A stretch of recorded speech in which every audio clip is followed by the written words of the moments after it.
Welcome back students, આપ સૌનું આપણી યુટ્યુબ ચેનલમાં હાર્દિક સ્વાગત છે.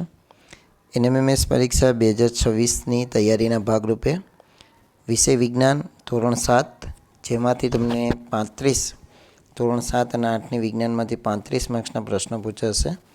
તો એની તૈયારી માટે આપણે ધોરણ 7 અને 8માં જે પાઠો છે એના મોસ્ટ એમપી એમસીક્યુ આપણે આ વિડીયોમાં રજૂ કરીશું. એના અલગ અલગ વિડીયો બનાવીને તમારા સુધી પહોંચાડવામાં આવશે. જેમાં આ વિડીયોની અંદર આપણે પ્રકરણ 1 વનસ્પતિમાં પોષણ અને પ્રકરણ 2 પ્રાણીઓમાં પોષણ, જેના આપણે કંઈક 25 એમસીક્યુ તમારી સામે હું રજૂ કરીશ. તો આપ સૌ આ વિડીયોને અંત સુધી જોજો. વિડીયોને લાઇક ન કર્યો હોય તો લાઇક કરી આપો, તમારા મિત્રો સાથે શેર કરો, અને જો ચેનલ પર નવા હોય તો આપણી ચેનલને સબસ્ક્રાઈબ કરી બાજુના બેલ આઇકોનને પ્રેસ કરો. તો શરૂઆત કરીએ. પહેલો પ્રશ્ન છે, અમરવેલ એ ખાલી જગ્યાનું ઉદાહરણ છે. તેમાં જવાબ આવશે પરપોષી. પ્રશ્ન નંબર 2, નીચેનામાંથી કઈ વનસ્પતિ કીટકોને ફસાવે છે અને આરોગે છે? તેમાં આવશે જવાબ સી, કળશપર્ણ. પ્રકાશ સંશ્લેષણની પ્રક્રિયા માટે જરૂરી ઘટકો જણાવો. તેમાં જવાબ આવશે સી, ત્રીજામાં, કાર્બન ડાયોક્સાઇડ, પાણી, ક્લોરોફિલ અને સૂર્ય ઉર્જા. વિદ્યાર્થી મિત્રો, એનએમએમએસ પરીક્ષા 2026ની વોટ્સઅપ ગ્રુપમાં જો તમારે જોડાવાનું બાકી હોય તો આ વિડીયોના નીચે તમને લિંક આપેલી હશે, ત્યાંથી તમે જોડાઈ શકો છો, જ્યાં તમને પરીક્ષાને લગતી અપડેટ આવતી રહેશે. અને મેટની તૈયારી જો તમારે શરૂ કરી દેવી હોય તો એના માટે આપણે જ્ઞાન સાધનાના જે વિડીયો બનાવેલા હતા એની પ્લેલિસ્ટની લિંક આ વિડીયોના નીચે હું આપી દઈશ, જેથી તમે ત્યાંથી મેટની પણ તૈયારી વિડીયો જોઈને કરી શકશો. પ્રશ્ન નંબર 4, નેહા જાણવા ઈચ્છે છે કે પર્ણોમાં એવું કયું દ્રવ્ય છે કે જેનાથી ખોરાકનું સંશ્લેષણ કરી શકે છે? તેમાં જવાબ આવશે એ, હરિત દ્રવ્ય. 5મો પ્રશ્ન, રણમાં ઉગતી વનસ્પતિમાં પર્ણોનો અભાવ હોય તો બીજા કયા અંગમાં પ્રકાશ સંશ્લેષણની ક્રિયા થાય છે? તો જવાબ આવશે પ્રકાંડ. 6થો પ્રશ્ન, નીચેનામાંથી કયો સજીવ સ્વાવલંબી પોષણ ધરાવતો નથી? તેમાં આવશે અમરવેલ. એના પછી 7મો પ્રશ્ન છે, ખાલી જગ્યા બેક્ટેરિયા વાતાવરણમાંના નાઇટ્રોજન દ્રાવ્ય સ્વરૂપમાં ફેરવી વનસ્પતિને પૂરો પાડે છે. તેમાં જવાબ આવશે એ.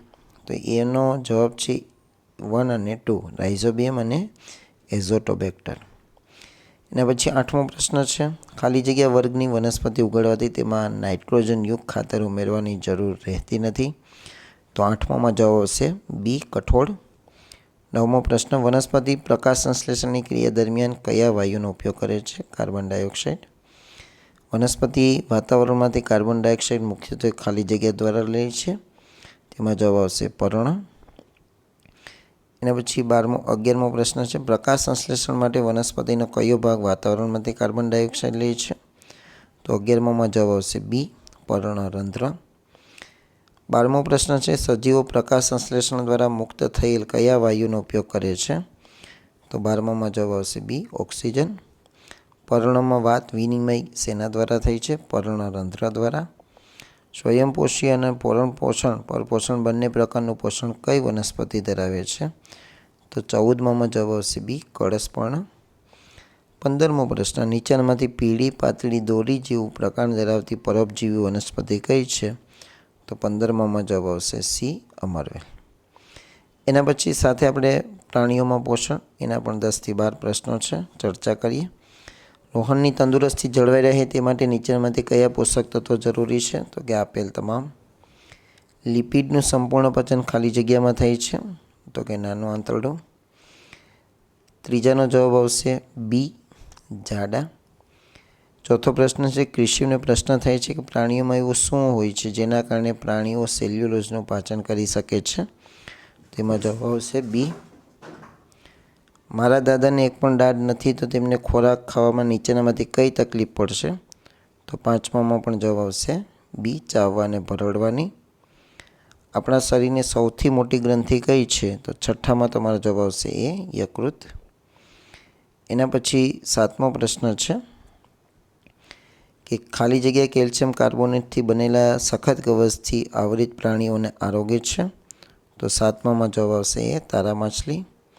વાગોળનાર પ્રાણીઓમાં સેલ્યુલોઝના પાચન માટે જવાબદાર સૂક્ષ્મ જીવ કયો છે? તેમાં જવાબ આવશે એ જીવાણુ. નીચે આકૃતિમાં યોગ્ય ક્રમ પ્રમાણે નામ નિર્દેશિત કરો.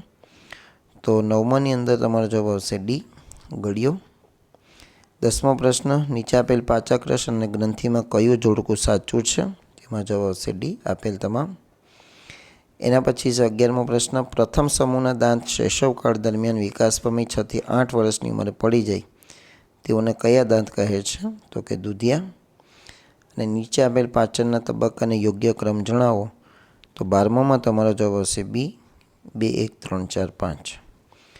ચલો, અહીં પ્રકરણ 1 ચેપ્ટર 1 અને 2ના પ્રશ્નો પૂર્ણ થાય છે. આ રીતે આપણે દરેક ચેપ્ટરના વિડીયો બનાવી ધોરણ 7 અને 8ના મૂકીશું. એ રીતે સામાજિક વિજ્ઞાન છે, ગણિત છે.